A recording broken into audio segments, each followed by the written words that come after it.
This will be my last submission for today, but I'm going to start a series of videos trying to tackle Paul's letter to the Romans. And that itself is going to be challenging because there's a lot in Romans. A little context, Paul wrote the letter to the Romans. Well, that's where it gets its title. He wrote it to the church of believers in Rome because they were having certain disputes. There was a bit of civil unrest during the reign of Nero, and who was the dude before Nero? Claudius. But anyway, there was some unrest, there was some anti-Semitism floating around too, and then there was tension within the early Christian community in Rome, between the Jews and the Gentile converts to Christian religion. So Paul, for this reason, basically writes a novel. It's not as much a letter. The letter of Romans, as it's known, or the letter to the Romans, is the longest of the letters in the New Testament, and it's full of, I think, the most theology as far as Paul goes. So there's a lot of unpacking to do. But I'll begin it with an interesting part that stuck out to me so far is chapter 5, and it's talking, he talks about a lot, but he talks about basically how Christ died for the ungodly, not just for the righteous. Talks about suffering and endurance, how suffering and persecution can build character, and character endures hardship and stuff. But there was a line in here that really stuck out to me, and it comes in verse 13 of chapter 5. Again, I'm reading the letter to the Romans. I'll start in verse 12 for context. Therefore, just as sin came into the world through one man, meaning probably Adam, and death came through sin, and so death spread to all because all have sinned. Sin was indeed in the world before the law, but sin is not reckoned when there is no law. I really sat and thought about this for a while because it doesn't seem to make any sense at first glance. Sin, that last part. Sin was indeed in the world before the law. So sin existed before any kind of rules existed. But sin is not reckoned when there is no law. It kind of reminds me of how animals, for example, in the animal kingdom, I can't remember honestly where I heard this, but I think it's true. Animals aren't immoral creatures, but they're not moral creatures, and not in particular. They're what's called amoral. You know how there's the word atheist, meaning missing theism. Amoral. It's not immoral, it's not moral, it's just amoral. In other words, animals in the animal kingdom it's theorized, don't have what we would consider moral values. So they're amoral. It's not that they're evil, they're just ignorant. They're just missing morals.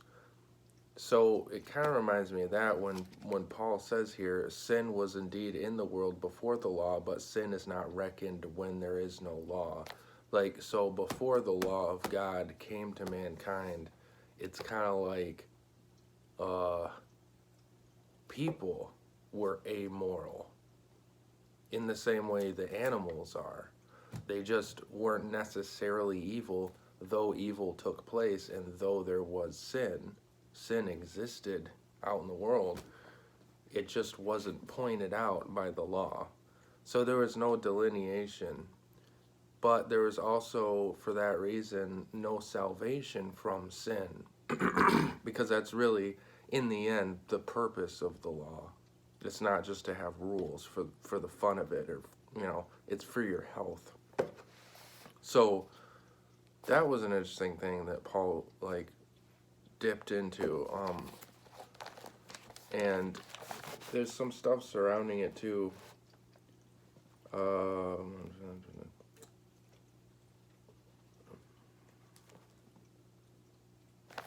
Oh yeah, these preceding ones. Sorry, I'm kind of disorganized, but it'll get better. Okay, this was an interesting part. This is actually in the previous chapter in the letter to the Romans, chapter 4, beginning in verse 4. Now to one who works, wages are not reckoned as a gift, but as something due. But to one who without works trusts him who justifies the ungodly, such faith is reckoned as righteousness. Now, reckoned is a cool word in my opinion. I like the word reckoned. But basically, reckoned means calculated or measured. So if you read it in that sense, the English word reckoned means calculated.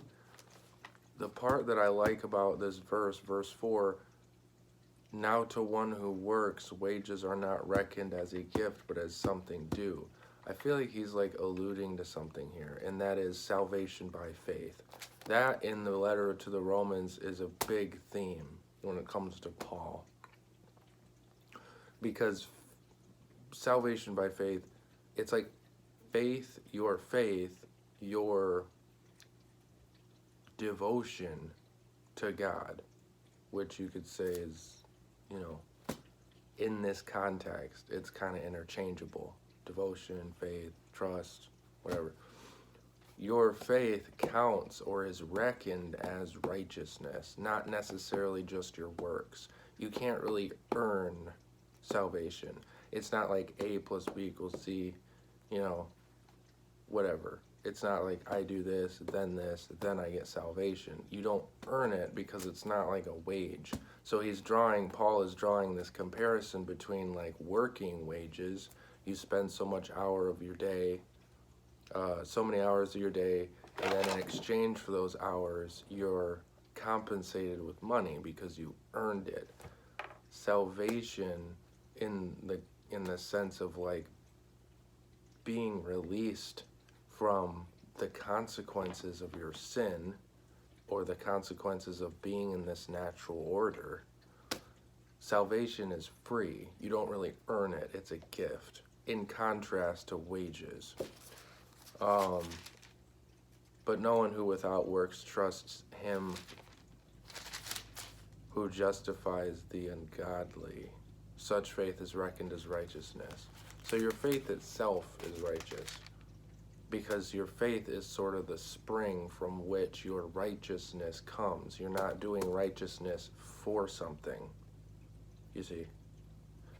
You're not doing righteousness. You're not choosing the right thing or over the wrong thing for a reward. You're doing it out of the spring of your love for God, and that's what is the ideal. The law exists for those who are childish and ignorant and cannot, for the sake, literally, I know it's a figure of speech now, but for the love of God, people who can't do stuff or act rightly, for the love of God, there must be the law, there must be consequence. But it's ideal that we act righteously for the heaven of it, for the love of God. So that's in chapter 4 of Romans. There's so much more that's into this letter and stuff, but like I said, I'll make some kind of a series of couple videos or whatever, speaking just on the Romans, because you could go on for hours with this stuff. Romans itself is like 16 chapters long. So, yeah, amen.